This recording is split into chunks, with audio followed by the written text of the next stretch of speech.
Marcos capítulo 2, versículo 1 al 12 dice así la palabra de Dios. Entró Jesús otra vez en Capernaum, después de algunos días, y se oyó que estaba en casa, e inmediatamente se juntaron muchos, de manera que ya no cabían ni aún a la puerta, y les predicaba la palabra. Entonces vinieron a él unos trayendo un paralítico que cargado por cuatro, y como no podían acercarse a él a causa de la multitud, descubrieron el techo de donde estaba y haciendo una abertura bajaron el techo en que yacía el lecho en el que yacía el paralítico. Al ver Jesús la fe de ellos, dijo al paralítico: Hijo, tus pecados te son perdonados. Estaban allí sentados algunos de los escribas, los cuales cavilaban en sus corazones. ¿Por qué habla este así? Blasfemias dice: ¿Quién puede perdonar pecados sino solo Dios?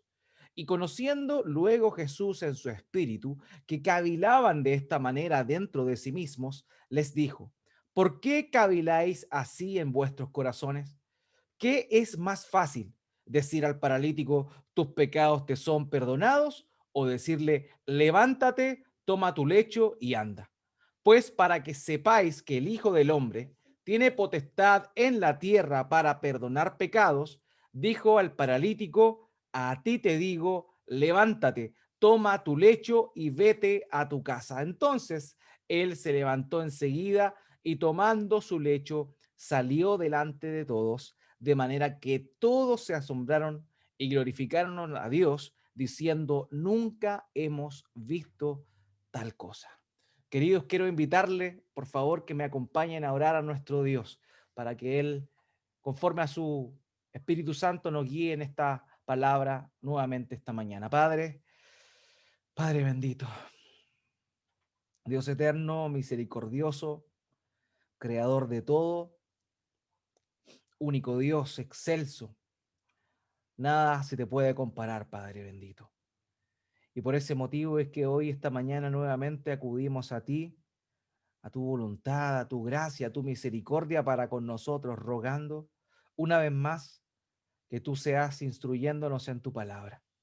Mi Dios, reconocemos que somos seres limitados. Reconocemos, Padre, primeramente nuestra pecaminosidad y que el único motivo por el cual podemos entrar hoy delante de tu trono en oración es porque nuestro Señor Jesucristo abrió camino mediante el sacrificio que hizo en nuestro lugar. Padre, no hay ninguna gracia, no hay ningún poder, no hay ninguna autoridad en nosotros, solo aquella que hemos recibido de parte de nuestro Señor Jesucristo por pura gracia. Y por ese motivo, mi Dios, es que humildemente venimos delante de ti, rogándote una vez más que tú seas abriendo nuestra mente primeramente para comprender tu palabra, que seas encendiendo nuestro espíritu para que tu Espíritu Santo nos confronte, nos explique, nos dé claridad y anime nuestras vidas, Padre, para obedecer y seguir las pisadas de nuestro Señor Jesucristo. Mi Dios, si queremos ser algo, es ser más como Cristo. Si queremos conocer algo, es conocerte más a ti. Padre, ayúdanos y conforme a tu Espíritu Santo te rogamos que tú esta mañana nuevamente nos des claridad. Glorifícate a ti por medio de tu palabra, Padre, y danos ese entendimiento para disfrutar, deleitarnos y alimentarnos espiritualmente con tu palabra, mi Dios. Muchas gracias te damos. Yo personalmente como pastor y predicador te ruego que dirijas mis labios y dirijas mi corazón y mi mente para mostrar lo que tu palabra dice, a callar donde ella calla y a hablar donde ésta habla. Padre, en el nombre de Jesús te lo ruego. Bendice mi vida, bendice la de mis hermanos a través de tu palabra. En el nombre de nuestro Señor Jesucristo. Oramos. Amén. Y amén. Amén. Hoy en realidad existe una diferencia clara entre aquellas cosas que son comunes y aquellas cosas que son extraordinarias. Evidentemente hay un abismo entre aquello que es cotidiano y aquello que de alguna manera sobresale de lo que estamos acostumbrados a ver, de lo que estamos acostumbrados a experimentar. Hoy en realidad vemos pocas invenciones. ¿Por qué? Porque básicamente la ciencia ha ido evolucionando a un punto tal en el cual son pocas las cosas que nos producen novedad. Ni siquiera la aparición de un nuevo teléfono año a año nos produce ahora por lo menos cierto grado de interés, debido a que las tecnologías de año a año ni siquiera van subiendo tanto. Los teléfonos hoy, la diferencia entre el nuevo y el del año pasado es que tiene una cámara más, pero no hay, por así decirlo, algo nuevo que pueda a nosotros parecernos novedoso. Ahora bien, en el ámbito de los negocios también se da esa dinámica y la verdad es que los nuevos emprendimientos no son más que nuevas versiones de cosas que ya están más que trilladas. De alguna manera, en el mundo de los negocios no hay mucho que decir, no hay mucho que inventar. Los expertos en marketing han definido que en realidad lo que hoy sobresale es lo novedoso, lo único, más que la idea de la nada, una idea totalmente nueva, es como lo distinto, lo único, aquello que de alguna manera diferencia a lo que se conoce de lo que sería. Seth Godin es un experto en marketing y este hombre acuñó un nuevo término para lo que respecta al marketing, hablando específicamente de esta diferencia entre un negocio y un negocio distinto, único y extraordinario. Y él le llamó a este nuevo concepto la vaca púrpura. La vaca púrpura, así le llama a él.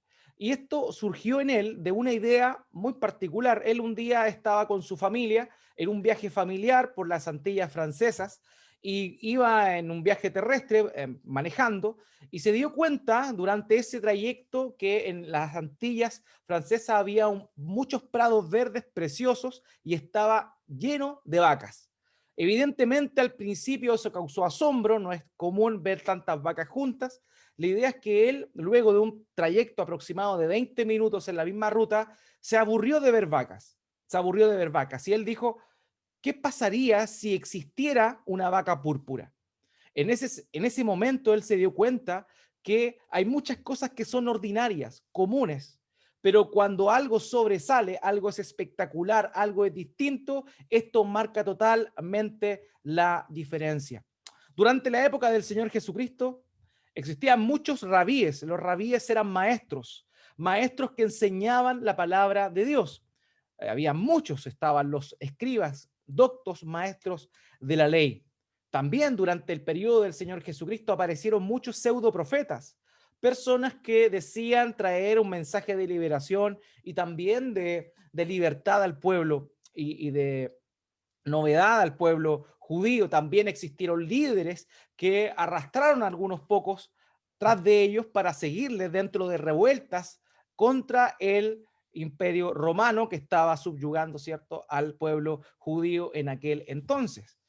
En ese tiempo eran muy comunes esas figuras, pero lo que nosotros estamos viendo acá, en este segmento que acabamos de leer, es una marca clara, una diferencia tremenda que diferenciaba a nuestro Señor Jesucristo de los demás, de todos aquellos que habían aparecido antes y también de todos aquellos que aparecieron y aparecerán después de él. El Señor Jesucristo es único, el Señor Jesucristo es distinto, el Señor Jesucristo es extraordinario. Y en este segmento en este que acabamos de leer, vemos nosotros cómo es que el Señor se diferencia claramente y las demás personas pueden ver esta diferencia que existe entre Él y los demás. Por eso la prédica de hoy tiene por nombre La vaca púrpura y en él estaremos viendo tres cosas que debemos nosotros hacer frente a nuestro Señor Jesucristo. Esta es una invitación, una respuesta que nosotros debemos tener ante este Salvador único, extraordinario y distinto.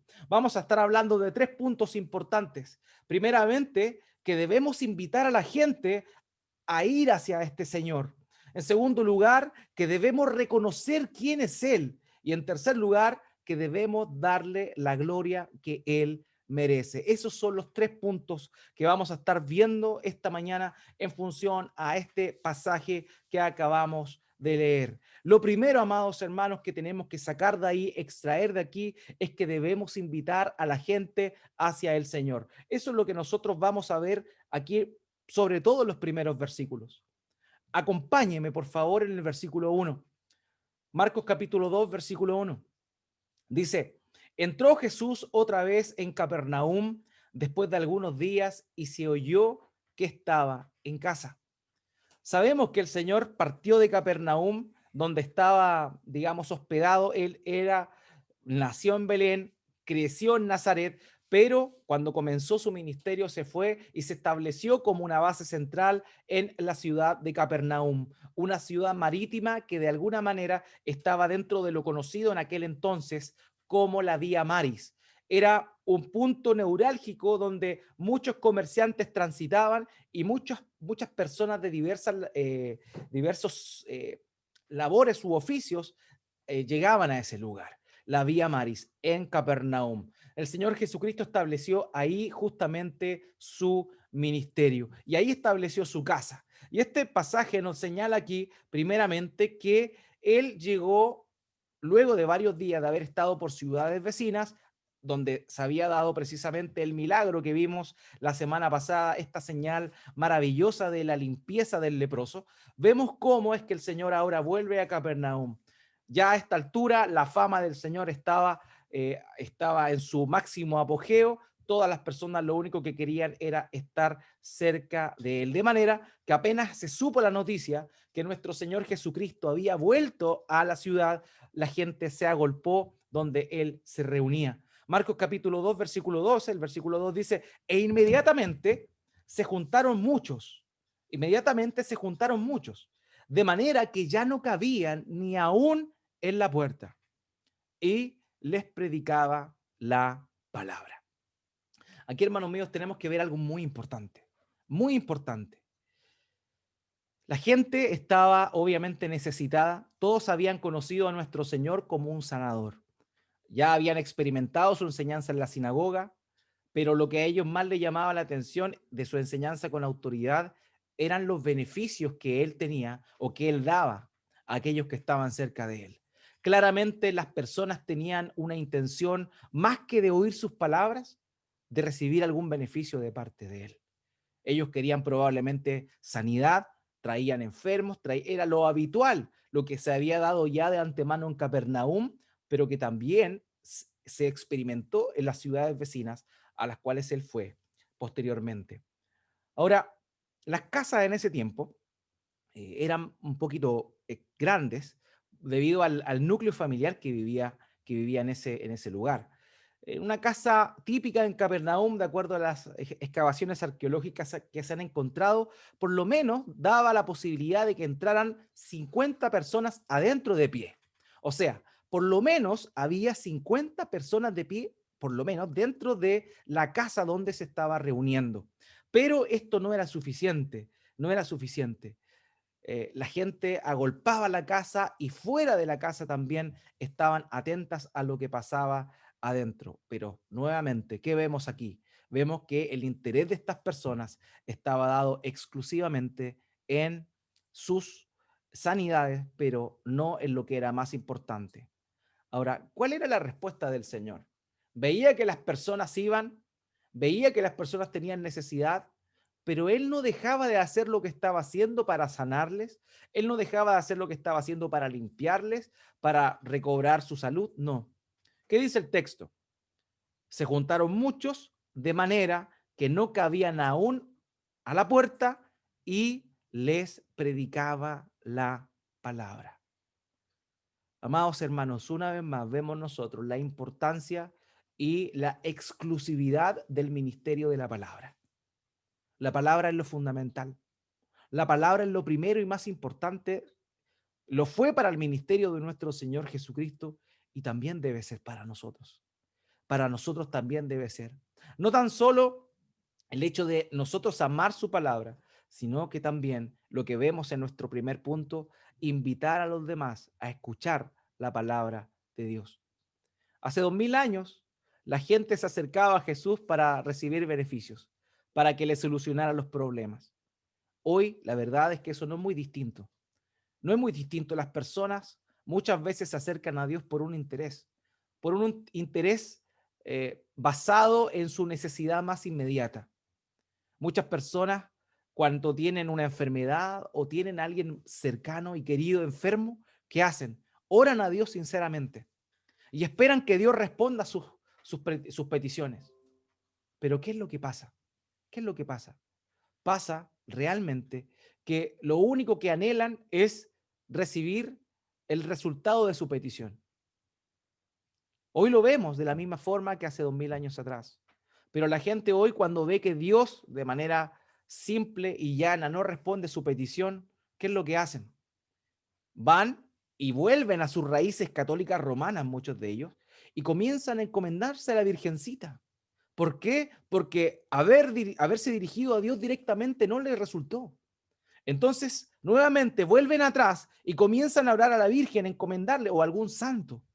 Y cuando eso no les resulta, ¿qué hacen? Van y visitan o buscan algún anuncio económico a alguno de estos sacerdotes o monjes tibetanos o monjes brasileños. A la gente no le importa el cómo.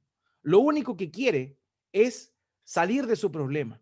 Y ese es el gran problema del ser humano. Siempre estamos mirando al corto plazo.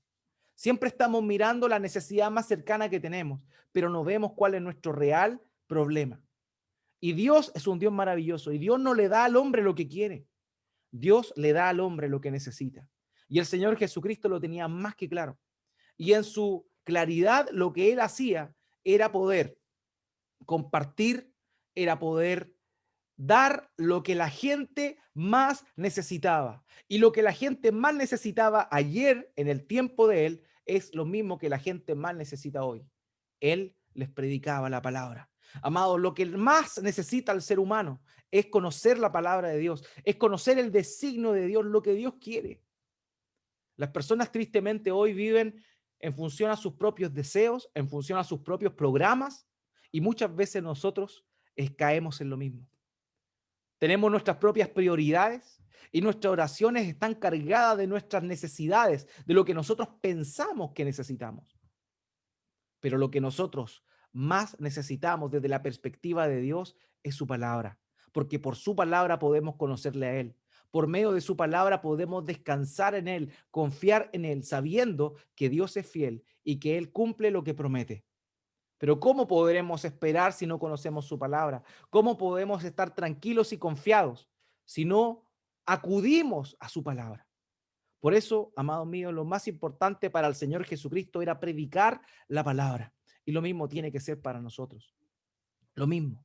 La importancia de escuchar nosotros la palabra de Dios, pero también de invitar a los demás a escuchar la palabra de Dios.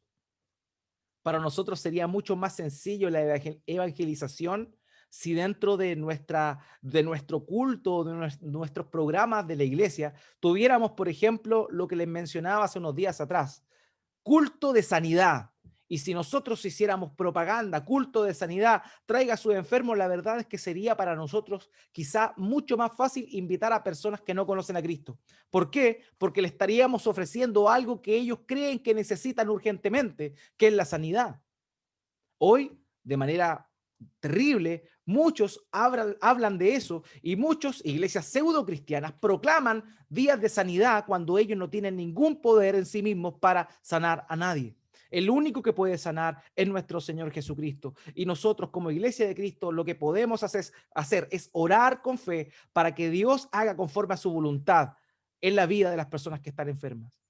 Cristo es el único que puede sanar, pero nosotros confiamos en Él, depositamos nuestra fe en Él y derramamos nuestro corazón a su voluntad, anhelando que Él sana a las personas. Pero nadie puede ofrecer eso. Tristemente, muchas iglesias ofrecen eso. ¿Con qué? ¿Con qué fin? Con el fin de llamar la atención y de resolver de alguna manera las necesidades más urgentes que las personas tienen. Pero lo que las personas realmente necesitan es la palabra de Dios. Y el Señor lo tenía claro. Su prioridad era predicar. Antes que sanar, predicar. La gente se agolpaba, querían recibir los beneficios, pero él, ¿qué hacía? les predicaba la palabra. Tenemos que entender que los beneficios vienen de la palabra de Dios y no buscar los beneficios. Buscad el reino de Dios y su justicia y las demás cosas serán añadidas, dijo el Señor Jesucristo. Y no hay ningún lugar donde están las profundidades de la sabiduría y de la riqueza de Dios que en su palabra, en lo que Él nos enseña. Y en este caso, en este momento, nuestro Señor Jesucristo estaba ahí compartiendo su palabra. De manera que, hermanos, nunca olvidemos, puede no ser atractivo para las personas oír la palabra de Dios, pero es lo que ellas necesitan. Es lo que ellas necesitan. Y tu responsabilidad como cristiano es hablarles la palabra de Dios a aquellos que no le conocen y también invitarles a oír la palabra de Dios, porque es lo que verdaderamente necesitan. Cuando vemos este pasaje y vemos lo que estaba sucediendo ahí, también hay otro punto relevante que tiene que ver justamente con invitar a la gente hacia el Señor, invitar a la gente primeramente a oír su palabra, pero también invitar a la gente a recibir el perdón. Y de una manera indirecta, vemos aquí a cuatro hombres que lo que querían ellos era lo mejor para su amigo que era paralítico. Pero ellos lo que no sabían es que pretendiendo llevarlo a la sanidad, lo llevan a algo que es sumamente importante y más glorioso, que es el perdón de sus pecados. Amados, nosotros debemos invitar a los demás a experimentar el perdón que solamente Jesucristo puede dar. Y así es que nos encontramos con esto en el versículo 3, con estos jóvenes que llevan a su amigo, ¿cierto? Lo llevan, eran cuatro hombres que llevan a su amigo en una camilla. Este era un hombre paralítico, era un hombre paralítico. Un paralítico era alguien que no podía mover sus piernas. A eso se refiere. También se le llama, se le reconoce en la Biblia como alguien tullido, alguien que no podía mover sus piernas. Por alguna causa, no sabemos si nació de esa forma o bien tuvo algún tipo de accidente. Este hombre perdió de alguna manera la posibilidad de moverse, de forma que estaba postrado en cama todo el día. Pero vemos aquí a estos hombres que llevan a su amigo donde el Señor Jesucristo. Ahora, es interesante esto, porque cuando llega ahí nuestro Señor le llama hijo. Eso nos muestra un detalle importante. Probablemente este hombre que estaba postrado era joven. Si el Señor Jesucristo tenía 30 y tantos años y él le llama hijo a este hombre, probablemente era un hombre, un joven que se encontraba en esa condición. Ahora, lo cierto de esto es que vemos amigos interesados en aquel que estaba en necesidad. Y ese es un principio muy importante. Él tenía amigos geniales, amigos que sabían la necesidad que él tenía y amigos que conocían también al único que podía solucionar el problema que él tenía, que era el Señor Jesucristo. Ellos vieron su necesidad y ¿qué hicieron? Le llevaron hacia el Señor. Llevaron a su amigo necesitado donde el Señor. Ahora bien, había impedimentos. Si me acompañan al versículo 4, notamos lo que pasaba ahí en ese momento. Dice, y como no podían acercarse a él a causa de la multitud, estaba toda la gente agolpada, note lo que hicieron. Descubrieron el techo de donde estaba y haciendo una abertura, bajaron el lecho en que yacía el paralítico. Queridos, en ese tiempo las casas eran básicamente de un piso, en la parte inferior la gente vivía y en la parte superior se utilizaba para otros fines, era sólida y se utilizaba como digamos, como una sala de estar, muchas personas subían arriba. Eh, el techo estaba compuesto en las casas de Capernaum de vigas de madera cruzadas con ramas y empaquetadas con hierba, barro y también con arcilla, de manera que era sólido el techo. No estamos hablando solamente que era paja comprimida, no, era paja mezclada con arcilla y con barro, era algo duro, porque las personas se subían arriba de sus casas mediante una escalera que normalmente estaba en la parte de afuera de la casa. Entonces, cuando vemos esto, vemos lo que sucedió acá. La Biblia textual traduce este segmento como levantaron el techo encima donde él estaba. O sea, levantaron el techo. Era un techo sólido, pero lo levantaron. La nueva traducción viviente traduce esta parte como abrieron un agujero en el techo. Imagínense, imagínense, abrieron un agujero en el techo. No era su casa, era la casa de otra persona. Pero ellos notaron la urgencia que tenía su amigo, ¿ya? Y en ese momento no escatimaron en lo que debían hacer a la hora de presentar a su amigo delante del Señor Jesucristo. Y uno puede notar qué buenos amigos tenía este hombre, tenía este hombre. Ellos rompieron el techo. Probablemente cuando empezaron a picar el techo, empezó a caer tierra, la gente comenzó a asustarse qué es lo que está sucediendo y poco a poco empezaron a ver que la abertura crecía hasta que aparecieron estos 4 hombres que bajaron a su amigo ahí. Es increíble notar esto, ver la urgencia que estos amigos tenían por llevar a esta persona a los pies de Jesús. Un autor dice que a estos hombres le pusieron, a estos 4 amigos le pusieron sobrenombres. Uno se llamaba simpatía, el otro se llamaba cooperación, el otro se llamaba originalidad y el último se llamaba persistencia. Porque claramente esas eran 4 virtudes que tenían ellos, con las cuales tuvieron esta idea extraña de abrir el techo, de picar el techo y bajar a su amigo. Ahora, hermanos queridos, ¿qué tanto hay de esas características en nosotros? Sabiendo que Jesús es la única respuesta, sabiendo que Jesús es el único que puede solucionar el problema de todas las personas que amamos. ¿De qué manera nosotros actuamos así? ¿De qué manera nosotros rompemos los obstáculos para llevar a la gente que amamos, a nuestros amigos, a las personas que son cercanas a nosotros, a nuestra familia? ¿De qué hacemos por llevarlos a los pies de Cristo? ¿Qué hacemos para llevarlos al único que puede solucionar su problema? Y no el problema de salud, que en el caso de estos amigos pensaban que era el mayor problema que tenía este hombre, sino el problema más grande que tiene el ser humano, que es el problema del pecado. Queridos, nosotros olvidamos que el mayor problema que tiene tu amigo inconverso, tu familiar inconverso, tu compañero de trabajo inconverso, es el pecado. Que lo que le separa verdaderamente de Cristo es el pecado. Pero tú estás dispuesto a ser como estos 4 amigos. Estás dispuesto tú a abrir y quitar todos los obstáculos que existan para poder llevar a tus amigos, a tus familiares, a tus compañeros de trabajo, tus compañeros de universidad, donde quiera que Dios te haya puesto, a los pies de Cristo. Es necesario que hagamos un análisis y rescatemos el actuar de estos hombres, rescatemos el deseo que había en sus corazones, porque era un deseo sincero, era un anhelo genuino que ellos tenían de acercar a su amigo al único que podía quitar su problema, su necesidad y su necesidad real. Querido, la gente necesita llegar a Jesús y nosotros necesitamos ser facilitadores de eso. Tenemos un ministerio, el ministerio de la reconciliación. Hemos sido reconciliados, pero hemos sido llamados también a reconciliar a las personas con Dios. ¿Pero lo estamos haciendo? ¿Sen- ¿Sentimos la urgencia de ese llamado?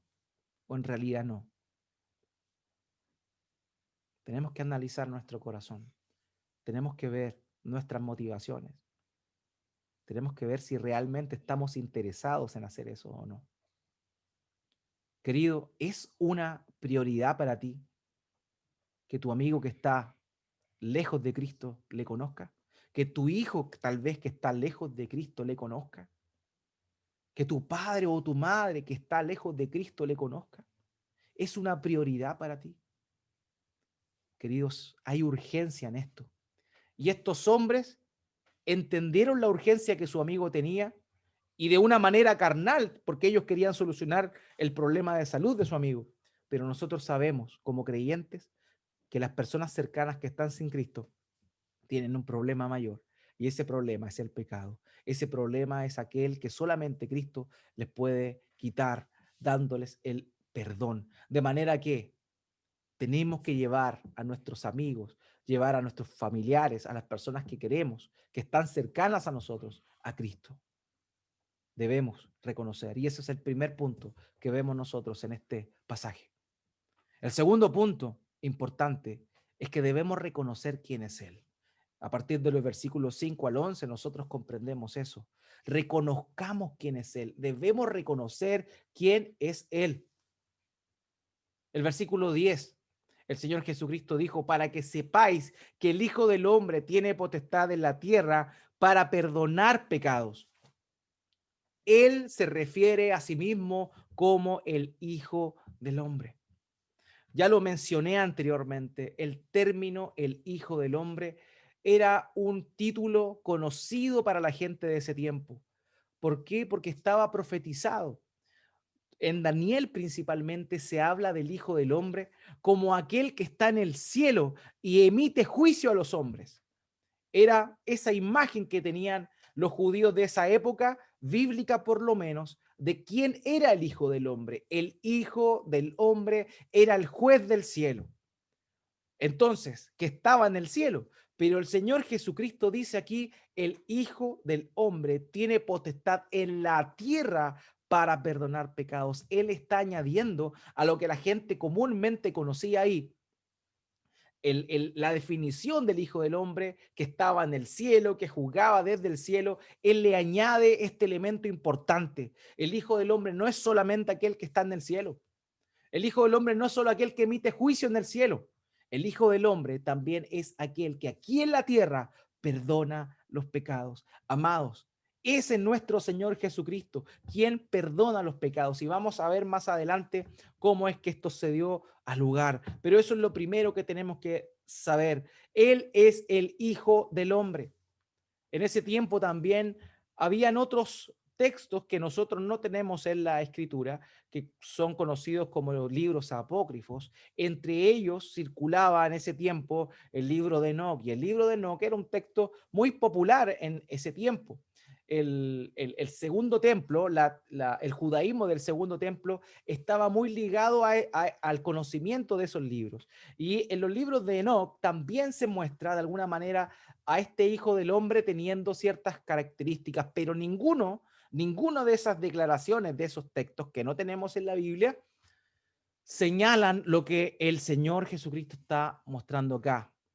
El Hijo del Hombre no solo está en el cielo, el Hijo del Hombre vino a la tierra. Amados, Él es el Hijo del Hombre. Él es el Hijo del Hombre. El segundo punto es que Él es Dios. Él es Dios.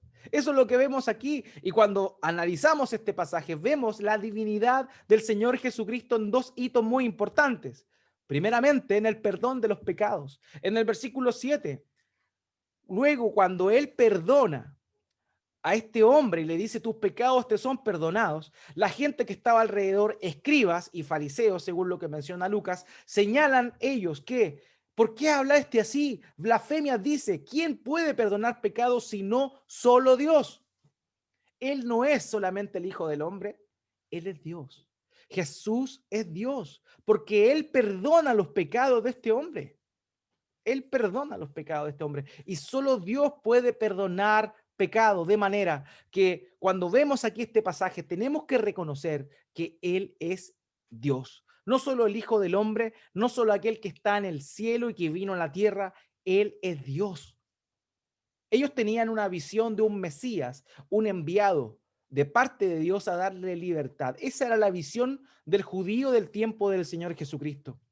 Pero nuestro Señor no solo se vino a revelar como el Mesías, el escogido, Él vino a darse a conocer como Dios hombre, el Dios hecho carne. Eso era nuestro Señor Jesucristo. Amados, debemos reconocerle como Él es. Invitemos a las personas hacia Cristo, llevemos a las personas hacia Cristo.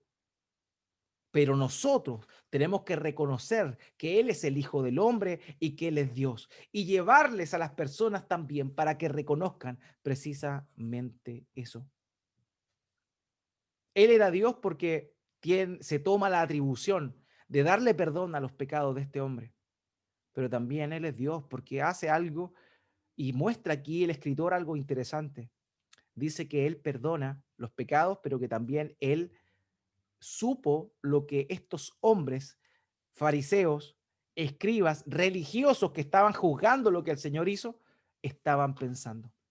Versículo 8. Dice, y conociendo luego Jesús en su espíritu, que cavilaban de esta manera dentro de sí mismos, les dijo, ¿por qué caviláis así en vuestro corazón? Muchas veces estos detalles se nos pasan por alto. El Señor muestra su divinidad aquí, no solo por perdonarle los pecados a este hombre, sino que también muestra su divinidad mostrando que conocía lo que ellos estaban pensando. Uno de los atributos, perfecciones o excelencias de Dios es la omnisciencia. La omnisciencia significa que Dios es el único que todo lo sabe.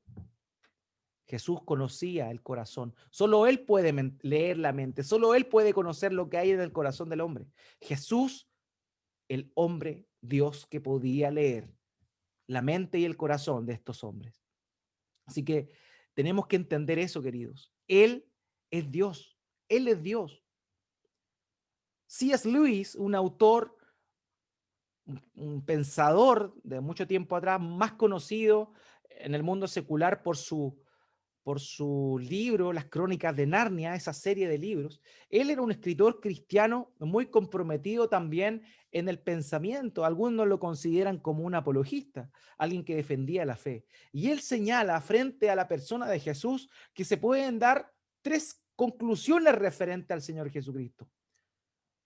Viendo lo que la Biblia dice, viendo lo que él hizo, solamente se puede llegar a tres conclusiones. O él era un demente, una persona que estaba fuera de sus cabales, él era un mentiroso, un charlatán, el padre de la mentira, o él realmente era quien decía ser. Él era el Hijo de Dios. Amados, ¿quién es Jesús para ti? ¿Realmente es el Hijo de Dios y Dios mismo? Ahora, muchas personas dicen, no, Jesús simplemente era un filósofo, era un buen maestro, sí, pero dado los hechos, dado lo que él hizo, dado lo que él dijo, las únicas tres conclusiones que podemos llegar son, era un loco, un demente, era un charlatán o era verdaderamente quien decía ser. Sus actos, su temple, su manera de morir nos muestra que él no podría haber sido un loco.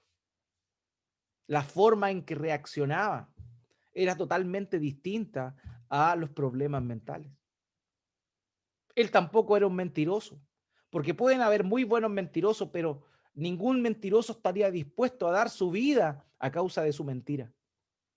El Señor Jesucristo murió sabiendo lo que iba a pasar con él. Él no era un mentiroso.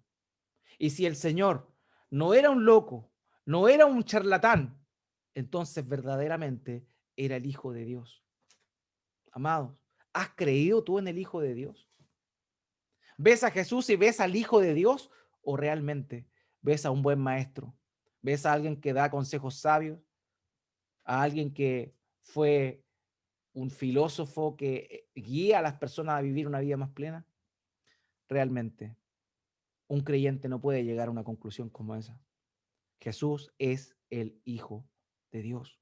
Y por ese motivo, al ver que Él decía y perdonaba los pecados, es que los hombres que estaban ahí dijeron que Él estaba blasfemando. Una blasfemia era difamar a una divinidad, difamar algo sagrado, era un insulto verbal hacia una divinidad, particularmente el Dios único y verdadero. Cuando ellos vieron que Jesús perdonó los pecados, dijeron, tú estás blasfemando. Y la blasfemia era pagada con la muerte. En Levítico capítulo 24, versículo 15 al 16, dice así, y a los hijos de Israel hablarás diciendo, cualquiera que maldijere a su Dios, llevará su iniquidad, y el que blasfeme el nombre de Jehová ha de ser muerto. Toda la congregación lo apedreará, así el extranjero como el natural, si blasfemara en el nombre que muera. Amados, estos hombres consideraban que Jesús estaba blasfemando al decir eso, porque solo Dios podía perdonar los pecados, pero ellos no consideraban que quien estaba ahí era Dios hecho hombre. Justamente esa acusación de blasfemia es la que llevó finalmente a comparecer a nuestro Señor Jesucristo ante el Sanedrín para ser condenado por blasfemia y ser entregado a Poncio Pilato. Esa blasfemia que le acusaban por decir ser Dios es finalmente la que unos años más tarde lo llevaría a la cruz del Calvario. Pero él no blasfemó, él no mintió, realmente él era el Dios hombre. Él era el Dios hombre, amados. Eso era él. Eso era él. Cuando vemos al Señor Jesucristo que lleva, que estos hombres lo llevan delante de él y le muestran a este hombre en necesidad, el Señor le dice eso, tus pecados te son perdonados. Y cuando los hombres lo cuestionaron, él, el versículo 9 responde, ¿qué es más fácil decir al paralítico, aquel que no puede mover sus piernas? ¿Tus pecados te son perdonados? O decirle, levántate, toma tu lecho y anda. Si lo vemos dentro de la lógica, tiene sentido lo que el Señor Jesucristo dice. ¿Qué era más fácil decirle a un hombre? ¿Decirle algo que no se veía? Porque si Jesús decía, tus pecados te son perdonados, realmente no se podía ver con los ojos que eso fuese una realidad. Por eso él le dice, ¿qué es más fácil decir? ¿Tus pecados te son perdonados? O decirle, levántate, toma tu lecho y anda. Pero el Señor Jesucristo demostró que no solamente Él tiene poder para sanar, sino que también poder para perdonar pecados, dándole la orden a este hombre de levantarse, tomar su lecho y regresar a su hogar. O sea, él sanó a este hombre para confirmar que él tenía verdaderamente el poder y la autoridad para perdonar pecados. Hay un himno que cantamos. ¿Quién, qué me puede dar perdón? Y la respuesta a esa pregunta es solo de Jesús, la sangre. Solo Jesús y solo la sangre de Jesús puede dar perdón al pecador. Y el Señor Jesucristo, para demostrar que verdaderamente tenía poder para perdonar pecados, es que levanta a este hombre que estaba en esa condición de invalidez. El Señor puede perdonar pecados.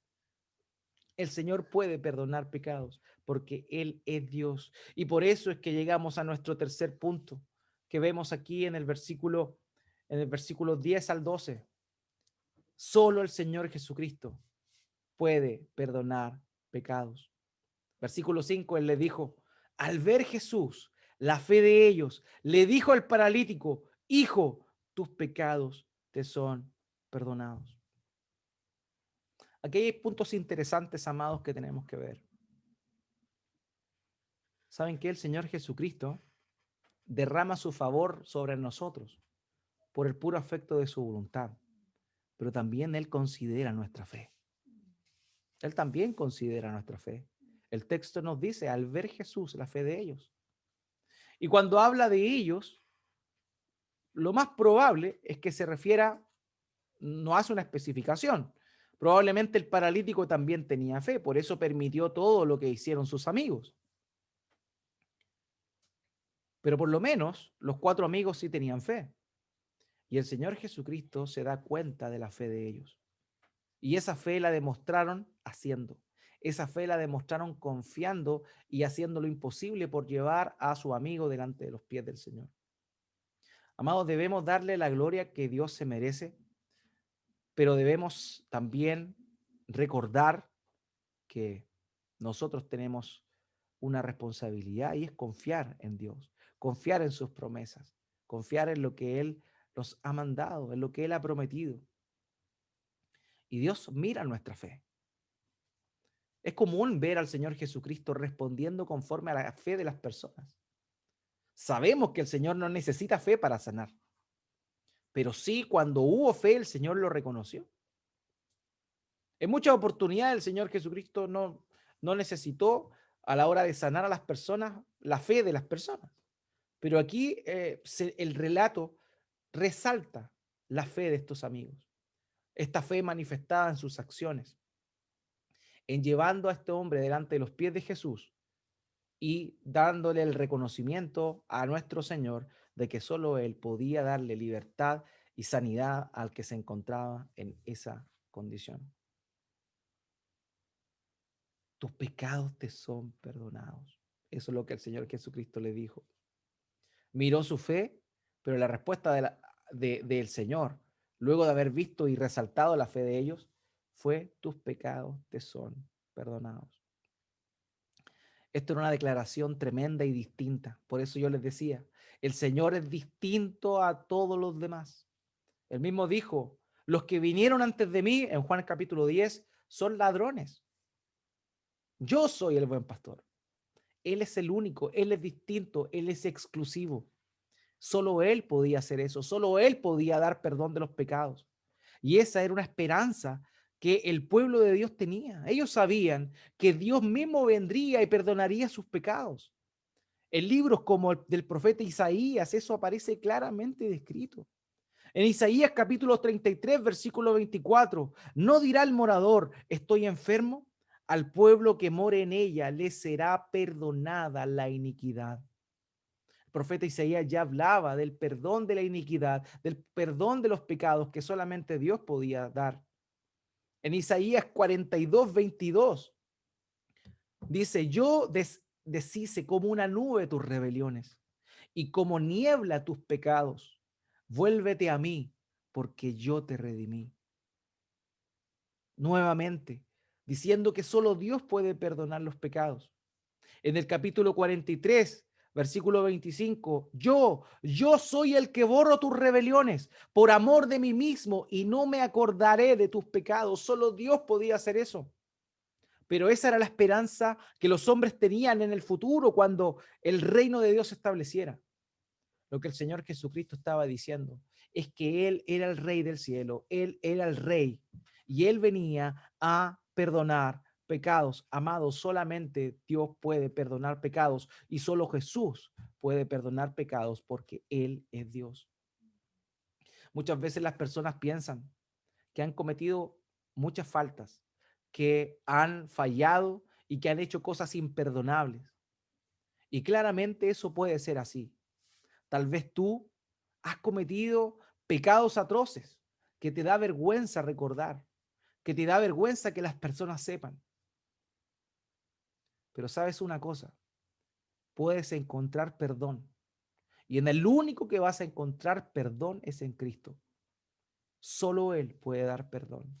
Solo Dios puede dar perdón y ese perdón viene a través del Señor Jesucristo. Jeremías 33, 34. Dios prometía: y ya no enseñará más ninguno a su prójimo, ni ninguno a su hermano, diciendo: conoce a Jehová, porque todos me conocerán, desde el más pequeño de ellos hasta el más grande, dice Jehová, porque perdonaré la maldad de ellos y no me acordaré más de su pecado. Querido, no hay nada tan grave que tú hayas hecho que Dios no pueda perdonar.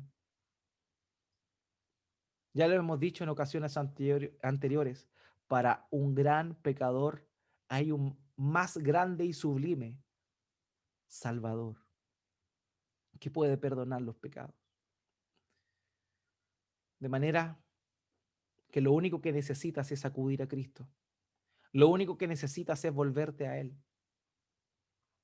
¿Conoces a alguien que ha cometido algo atroz, que piensa que no tiene perdón? Invítalo a Cristo porque en Él puede hallar perdón. La Biblia dice que David era un hombre conforme al corazón de Dios. Dios no permitió que David le construyera casa, que Dios le construyera un templo, por la cantidad de sangre que David derramó. Fue un hombre que derramó mucha sangre. Además, fue un hombre que no hizo lo que tenía que hacer. Fue un hombre que realizó un complot con el fin de quedarse con una mujer que no le correspondía. Fue capaz de mandar a la muerte a un hombre inocente, a un hombre fiel a él. Fue un traicionero, fue un desleal, fue un asesino, fue un mentiroso. Fue un padre que no guió a sus hijos, todos se le rebelaron. David era un hombre pecador, pero era un hombre que Dios perdonó. porque David buscó su perdón y se humilló delante de él. De manera que no importa los pecados que hayamos cometido, Cristo nos puede perdonar si hay arrepentimiento y creemos en el Evangelio. Y ese mismo llamado es el que tenemos que hacer a las personas que están alrededor nuestro, invitarles a que puedan ir a los pies de Cristo, porque solo Él puede perdonar los pecados y la maldad del corazón. El Salmo 103:3, Él es quien perdona tus iniquidades, Él sana todas tus dolencias. Increíble, increíble. Amado, solo Dios puede perdonarnos, solo por medio del Señor Jesucristo.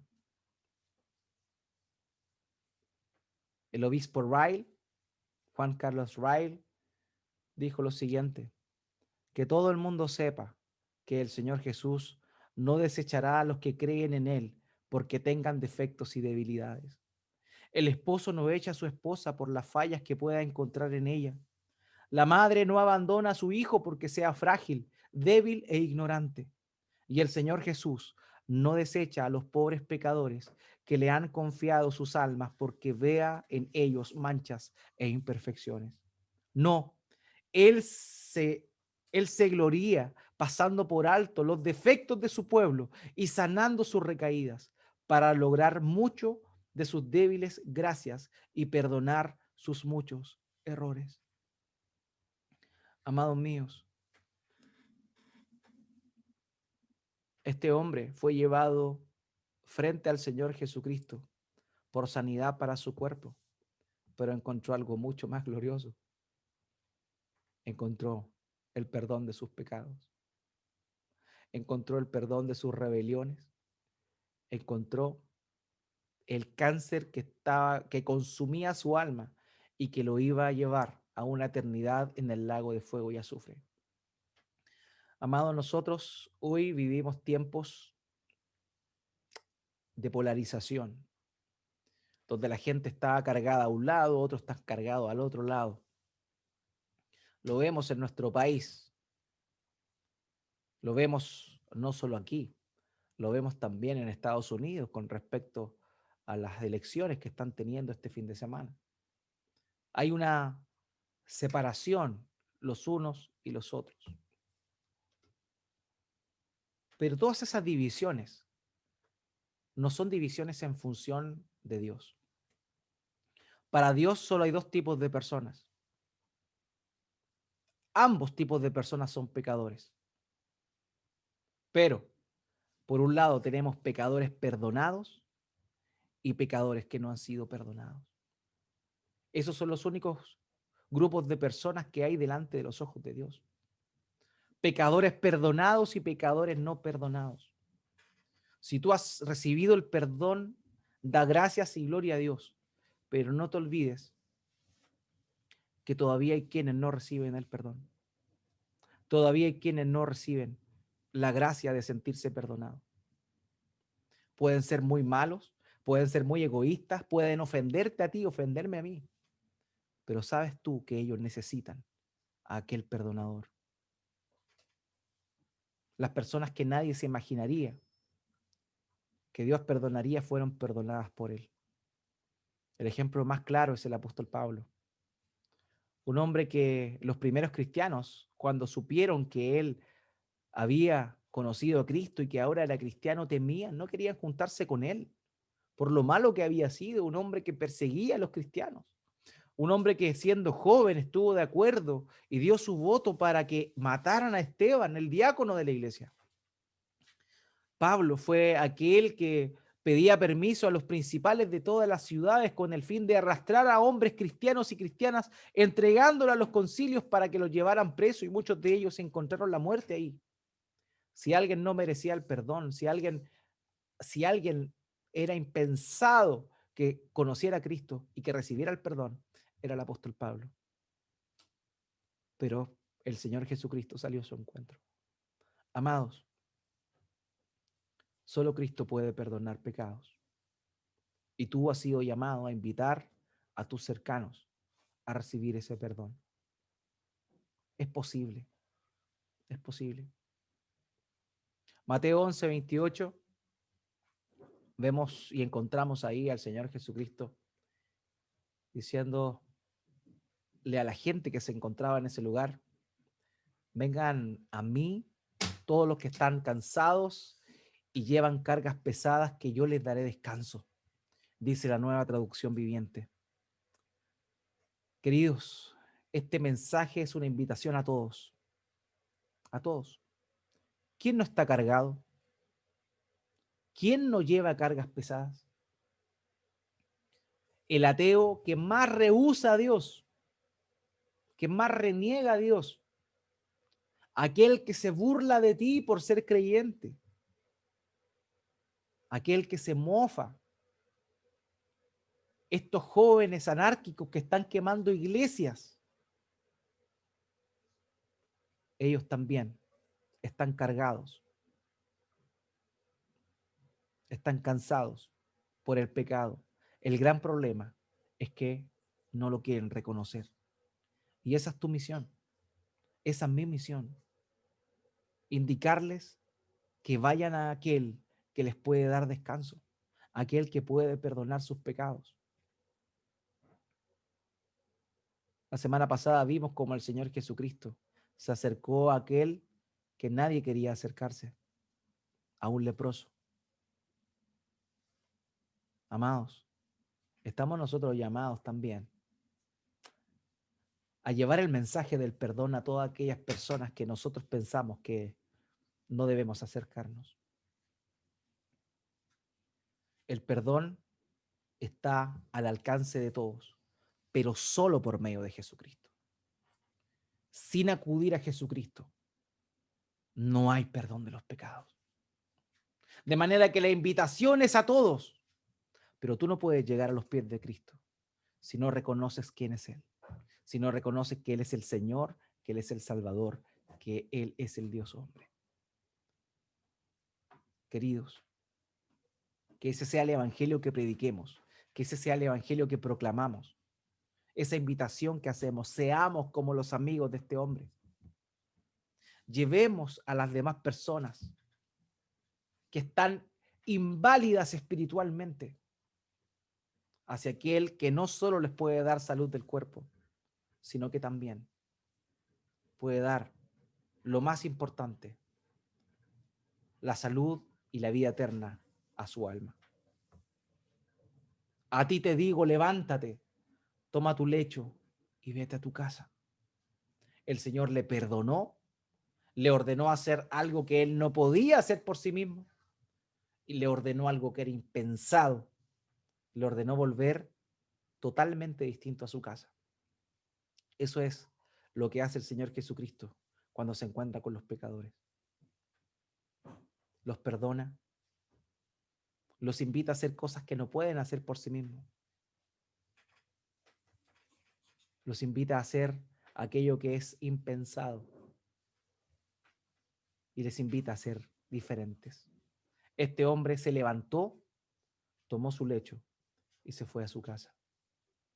No solamente llegó caminando, que fue tremendamente maravilloso, sino lo más importante, este hombre llegó a su casa perdonado.